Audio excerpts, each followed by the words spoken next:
It's Princess Melia! Don't just float there like a jellyfish! Bombastic side-eye. Criminal offensive side-eye. Aku hanya memikirkan satu peraturan penting. Kenapa kau lakukan hari ini kalau kau bisa melakukannya besok? Few moments later.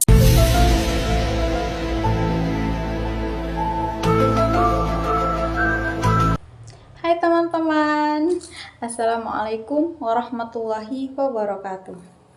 Di sini saya akan menceritakan guna memenuhi tugas UTS membaca nyaring dengan matkul keterampilan membaca yang dibimbing oleh dosen cantik kita Ibu Marlinda.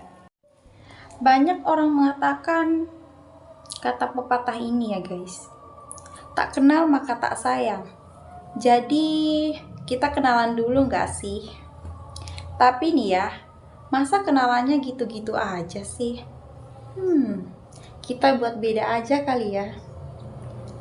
Jedak-jeduk aja nggak sih?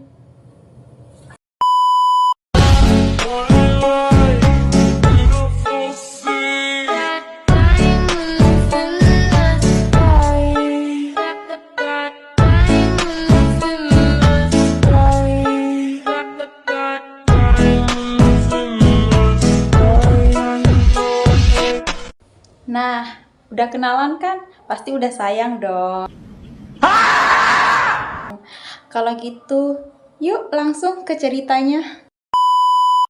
Di sini saya sudah pegang satu buku, pasti udah tahu dong. Setelah itu mau apa? Ya, benar sekali, mau masak. Bercanda ya guys, kita kan mau cerita. Ada yang tahu nggak saya mau cerita apa?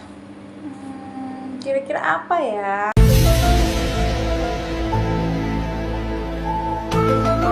Ya, di sini saya mau cerita tentang dongeng Putri Ular. Udah pernah dengar dongeng Putri Ular?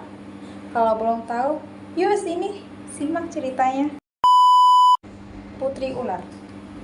Pada zaman dahulu kala, ada seorang raja yang baik dan arif, yang memimpin suatu negeri di kawasan Simalungun. Raja ini memiliki seorang putri yang rupanya cantik jelita. Hebatnya, kecantikan putri raja itu bahkan sampai diketahui juga oleh seorang raja muda tampan yang memimpin sebuah kerajaan yang letaknya tidak jauh dari kerajaan ayah sang putri cantik itu. Sontak ketika raja muda itu mendengar kabar kecantikan putri, ia pun berniat untuk melamar sang putri.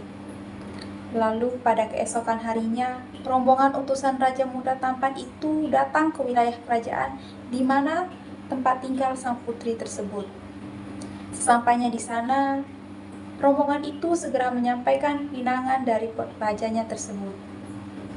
Dengan sukacita, pinangan raja muda itu pun diterima oleh sang ayah putri tersebut. Mengetahui hal tersebut, raja muda tentu sangat gembira. Pada malamnya, sang raja kemudian memberitahukan ke putrinya bahwa ada sang raja muda yang telah meminangnya. Sang putri sontak malu-malu dengan mengangguk bersedia menerima lamaran tersebut. Namun, sang raja mengingatkan putrinya untuk menjaga diri baik-baik agar tidak ada sesuatu yang bisa membatalkan pernikahannya. Suatu hari, putri sedang mandi di sebuah kolam di belakang istana, sambil ditemani beberapa orang dayangnya. Setelah beberapa waktu berendam, sang putri pun duduk di atas batu yang berada di kolam. Ia pun duduk sembari membayangkan betapa bahagianya ia saat menikah nanti.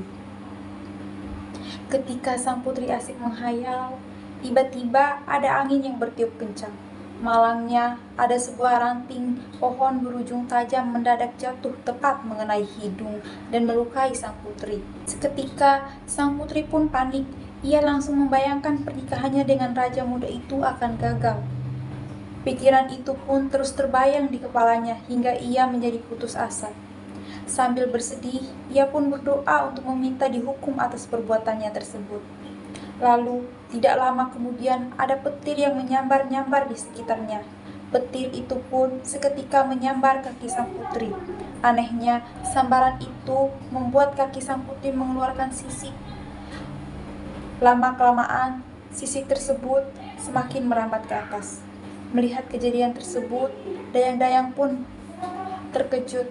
Ia langsung segera memanggil sang raja yang merupakan ayah sang putri. Sesampainya di lokasi, mereka sudah tidak melihat sang putri lagi. Anehnya, mereka justru hanya melihat seekor ular besar yang tergulung di atas batu. Ular besar itu merupakan jelmaan sang putri. Ular itu pun dengan cepat pergi meninggalkan mereka semua dan masuk ke dalam semak belukar. Sang raja, permaisuri, dan dayang-dayang pada saat itu tidak bisa berbuat apa-apa. Akhirnya, dengan sedih, mereka pun menyesali nasib malang sang putri tersebut. Nah, singkat bukan ceritanya, kita sudah selesai. Dan gak kerasa ya, kita udah di penghujung video. By the way, dari tadi ada yang nyimak gak sih? Kalau ada pasti tahu dong hikmahnya apa. Jadi di cerita kali ini kita tidak hanya mendengarkan cerita, tetapi juga mendapat hikmahnya. Mau tahu hikmahnya apa? Pasti kalian tidak mendengarkan ya. Jadi hikmahnya itu tentang nasihat orang tua. Tadi sang putri telah diberitahu oleh ayahnya untuk menjaga dirinya baik-baik sebelum acara pernikahannya dimulai. Agar apa? Agar tidak terjadi kegagalan dalam pernikahan. Tapi putri tidak mendengarkannya. Maka dari itu, teman-teman, nasihat orang tua itu sangat penting. Tidak boleh tidak mendengarkannya. Sebaik-baiknya kalian harus mendengarkan nasihat orang tua. Dan hikmahnya bukan hanya itu, teman-teman. Terdapat hikmah kecantikan juga. Kecantikan bukan segalanya. Kecantikan fisik tidak selalu abadi. Jadi kita tidak harus mengejar kecantikan fisik selalu ya teman-teman. Kecantikan fisik itu bakal memudar seiring berjalannya waktu. Seperti kita menua, nggak mungkin dong muka kita gini-gini aja. Jadi teman-teman, kecantikan fisik itu boleh, tetapi kecantikan di dalamnya juga. Seperti memiliki hati yang tulus, berbaik hati, adab yang baik, sopan santun. Apalagi cantiknya di dalam hati, pasti dia luluh. Bombastic side eye. Criminal offensive side eye. Bercanda ya teman-teman. Nah, saya punya quotes nih buat video ini. Dengerin ya. Mencintai hanya karena fisik seperti mengejar bayangan. Terlihat tapi tidak pernah bertahan lama. Cukup sekian ya teman-teman. Jika banyak kekurangan, saya mohon maaf. Jika ada kelebihan, mungkin itu perasaan dia ke saya. Tapi bohong. Kayaknya enggak deh ya. Itu tuh cuma perasaan saya ke dia aja. Sekian ya teman-teman.